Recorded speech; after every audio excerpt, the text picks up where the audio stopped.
किसी लोग का हाथ गाँव से बाहर कोई हाथ नहीं करेगा। कोई बोट जाएगी तो हाथ नहीं लगेगा। बाहर की नाव को पानी मत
जिनकी रानी सर्वज्ञानी महाध्यानी। वेद शिवम शिवम वेदम, वेद शिवम शिवम वेदम, वेद शिवम शिवम वेदम, वेद शिवम शिवम वेदम। छम छम छम छम छम छम छम छम छम छम छम। श्री शैल कवि हेमा शंकर कवि आशुतोष तो प्रलयंकर। वैद्यनाथ केदार कहीं नटराज रुद्र ओंकारेश्वर। सोमनाथ पशुपतिनाथ है विश्वनाथ है। वेद शिवम शिवम वेदम, वेद शिवम शिवम वेदम, वेद शिवम शिवम वेदम, वेद शिवम शिवम वेदम। छम छम छम छम छम छम छम छम छम छम।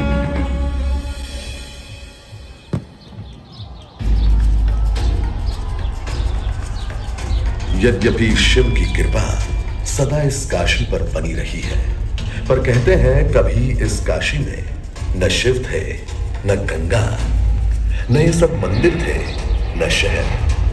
यहां एक पावन वन था जिसे सुर, नर, मुनि सब कहते थे आनंद कानन। उस समय केवल कोल, शबर, भील, भर, निषाद आदि मूल निवासी यहां के वनों में विचरण करते थे और नदियों झीलों पर तरण। वरुणा किनारे बसी वरण के वृक्षों से घिरी बस्ती का नाम वाराणसी कहलाने लगा। उषा काल में इस बस्ती पर सूरज का ऐसा सुंदर प्रकाश पड़ता था कि इसका दूसरा नाम काशी यानी रोशनी का शहर काशी पड़ गया।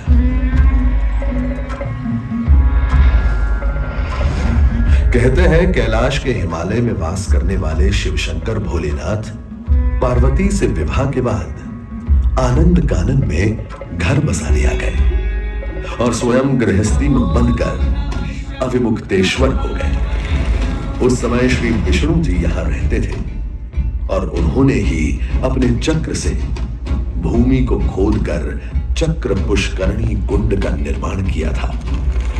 जब विष्णु जी काशी शिव जी को सौंप कर चले गए, तब भोलेनाथ ने काशी को अपने त्रिशूल पर धारण कर लिया। पर गंगा अब भी यहां नहीं थी ही नहीं गंगा इस ब्रह्मांड में। गंगा के जन्म की कहानी बड़ी अद्भुत है।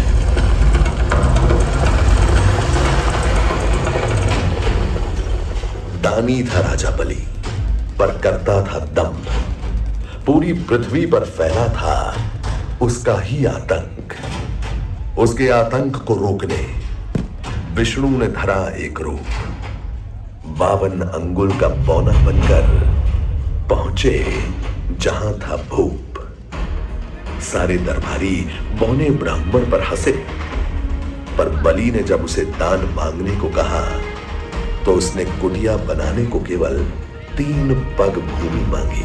पर जब बौने ब्राह्मण ने भूमि नापनी शुरू की तो जैसे भूचाल ही आ गया।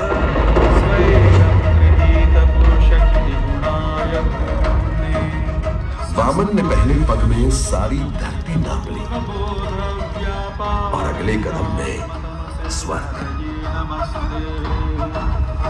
ब्रह्मा जी ने भगवान विष्णु के चरण धोकर उस जल को अपने कमंडल में भर दिया और अब वामनावतार ने अपना तीसरा पग बलि के सर पर रखकर उसे पाताल लोक भेज मुक्ति दे दी। अब स्वर्ग लोक में भगवान ब्रह्मा जी ने जब चरणामृत में हाथ डाला तो वहीं से निकल आई चंचल निर्मल धवल गंगा जी।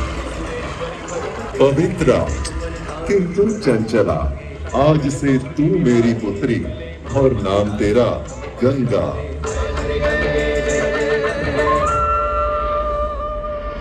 उधर कुछ समय बाद सतयुग में इक्ष्वाकु कुल के सूर्यवंशी राजा सगर ने सारे संसार को जीतने के लिए एक अश्वमेध यज्ञ का संकल्प किया। सुने सुने सुने सब सुने, यह चिन्हित पूजित धवल अश्व जहां भी जाएगा वो भूमि राजा सगर की मानी जाएगी। यदि किसी ने इस अश्व को रोका या पकड़ा तो उसे सगर के 60,000 एक पुत्रों और उनकी लक्षाधिक सेना का सामना करना पड़ेगा।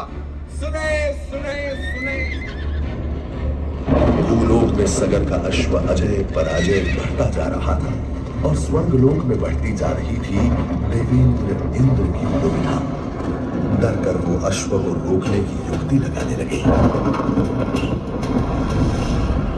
और उसे छल से महर्षि कपिल के आश्रम में बांध दिया। सूचना मिलते ही सगर के 60,000 पुत्र घोड़े की तलाश में लग गए। जब घोड़े को खोजते खोजते वे वसुदेव कपिल के आश्रम में पहुंचे, वहां उन्होंने देखा कि कपिल मुनि आंखें बंद किए बैठे हैं और ठीक उनके पास यज्ञ का वह घोड़ा बंधा हुआ है। क्रोधित हो सभी पुत्र कपिल मुनि को घोड़े का चोर समझकर उन्हें अपशब्द कहने लगे। वाचाल कुमारों, यदि कपिल ऋषि ने खोली आंख तो तपस की योगाग्नि से जलकर तुम सब हो जाओगे राख।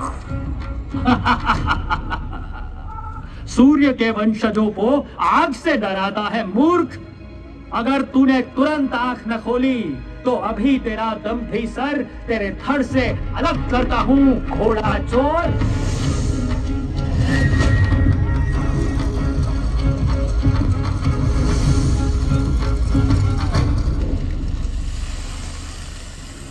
उधर सगर चिंतित थे। न अश्व का कुछ पता था, न ही उनके 60,000 पुत्रों का कोई समाचार। पिता की चिंता देखकर उनका सबसे छोटा प्रिय पुत्र अंशुमन भाइयों को ढूंढने चल पड़ा। तुम्हारे भाई थे घमंडी, अविवेकी और अभिमानी। भस्म कर दिया उन्हें मैंने, जो उन्होंने मेरी नहीं मानी। अपने भाइयों की ओर से मैं आपसे क्षमा मांगता हूँ, किंतु आपको ही उन्हें वापस जीवन दान देना होगा। मृत्यु का इलाज कोई नहीं कर सकता, किंतु मेरे क्रोध की योगाग्नि से भस्म हुए लोगों का आसान नहीं होगा तर्पण। गंगा जल, केवल गंगा जल ही दे सकता है मुक्ति उन्हें, जो भस्म हुए तुम्हारे परिजन। गंगा? गंगा किसका नाम है ऋषिवर? स्वर्ग में विष्णु के चरणों से पैदा ब्रह्मा की पुत्री है गंगा। तुम ब्रह्मा जी को मनाओ और गंगा को अपने भाइयों के तर्पण के लिए पृथ्वी पर ले आओ। जाओ। अंशुमन को अपने भाइयों के तर्पण के लिए गंगा को लाने का बहुत मन था, किंतु किसी को राजधर्म भी तो निभाना और राज भी चलाना था। देखते देखते 7 पीढ़ियां गुजर गईं, पर 7 पीढ़ियों के बाद समय आने पर राजकुमार भगीरथ ने राजा बनने से साफ मना कर दिया। क्षमा कीजिए, क्या ये आवश्यक है कि राजा का बेटा ही राजा बने? मैं पहले तपस्या करूं और फिर ब्रह्मा से गंगा को मांग कर पृथ्वी पर ले आऊं और फिर उनके पावन पवित्र जल से अपने 60,000 पूर्वजों का तर्पण करूं। भगीरथ दूर एक जंगल में समाधि लगाकर बैठ गए और ब्रह्मा का आह्वान करने लगे।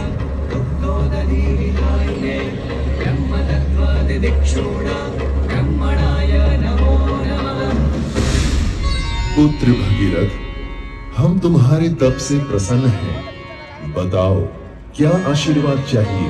हे भगवान, मेरे पूर्वज के तर्पण के लिए मुझे आपकी पुत्री गंगा चाहिए। तथास्तु, किंतु यदि गंगा स्वर्ग से सीधे धरती पर गिरी तो पृथ्वी को चीरते हुए गंगा सीधे पाताल में पहुंच जाएगी। इसलिए तुम भगवान शिव शंकर को मनाओ ताकि गंगा जब स्वर्ग से नीचे उतरे तो वो उसे अपनी जटा में थाम ले। अब भगीरथ ने एक अंगूठे पर खड़े होकर भगवान शंकर को मनाने के लिए शिव शंकर का जाप शुरू कर दिया।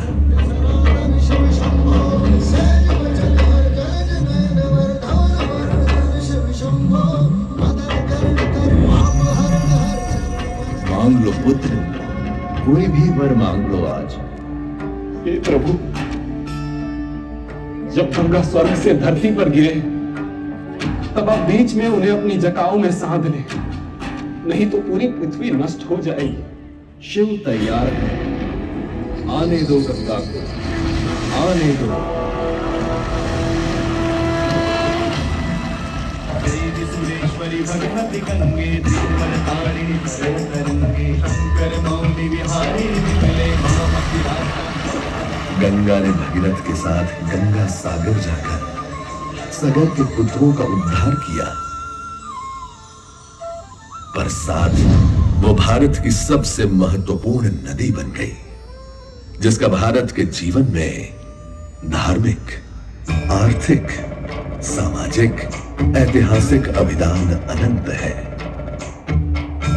वेदों, उपनिषदों और महाभारत में जहां काशी वाराणसी के महात्म्य का बयां है, वहीं स्कंद पुराण में काशी खंड में भी इस पावन भूमि का है बखान। जैन ग्रंथों के अनुसार ईसा से 800 साल पूर्व यहीं जैन तीर्थंकर पार्श्वनाथ जी ने जन्म लिया था, और फिर सुपार्श्वनाथ और श्रेयांसनाथ ने भी। आज से 2500 साल पहले इसी पट्टन या ऋषिपतन के मृगदाव में प्रबुद्ध गौतम बुद्ध ने संसार को अपना पहला धर्मोपदेश दिया था।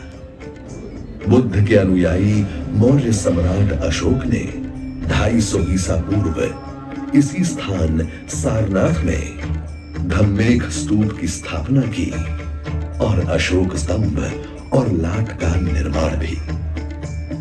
नई सदी में दूर दक्षिण से आए शंकराचार्य ने काशी में ही शंकर दिग्विजय की नींव रखी और पूरे भारत को अपने ब्रह्म सूत्र में गूंथ दिया।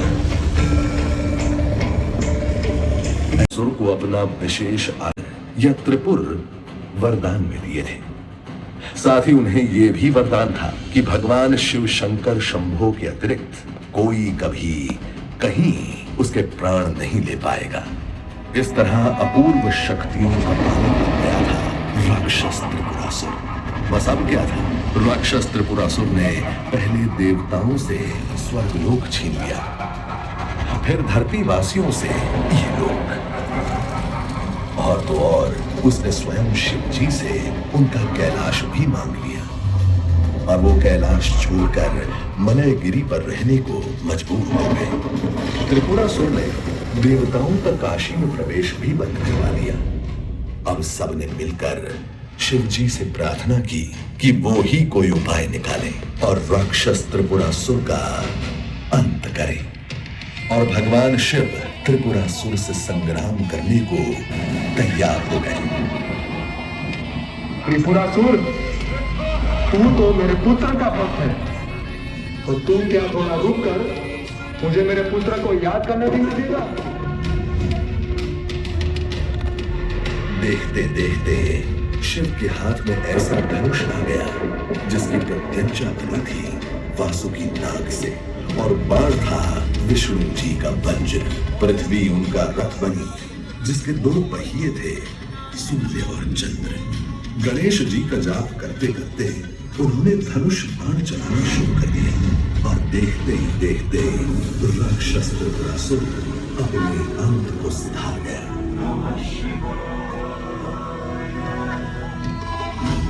राक्षस त्रिपुरासुर के मरण और मुक्ति के दिन देवताओं ने स्वर्ग में देव दिवाली मनाई और धरती पर काशी के वासियों ने। हम और आप बड़े भाग्यशाली हैं कि इस वर्ष आप भी देव दिवाली पर हम सब काशी वासियों के साथ उपस्थित हैं। आइए हम भी इस चमत्कार का हिस्सा बन जाएं, जहां आग और पानी, प्रकाश और अंधकार, आकाश और पृथ्वी, अमर्त्य देवगण और मर्त्य मनुष्य तथा अनंत अंतरिक्ष सब मिलकर एक हो जाते हैं। आज इस देव दीपावली के अवसर पर इस चिर पुरातन और नित्य नवीन वाराणसी में एक नया घाट जुड़ने जा रहा है। और यह कोई साधारण नहीं, काशी का सबसे विशाल लगभग 1.5 किलोमीटर लंबा घाट है, जिसका नाम है नमो घाट।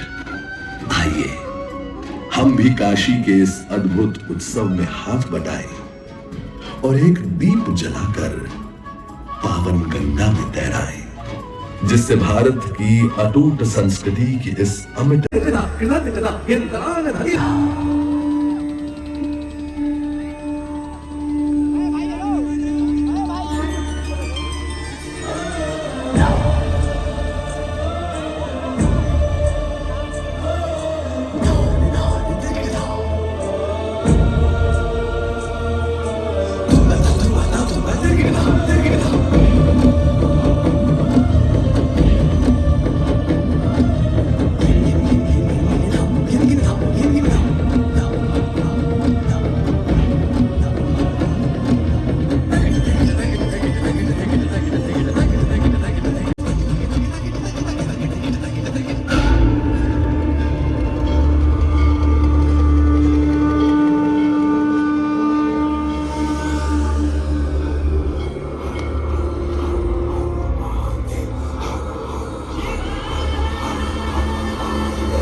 कृतज्ञता यंत्रांग धरी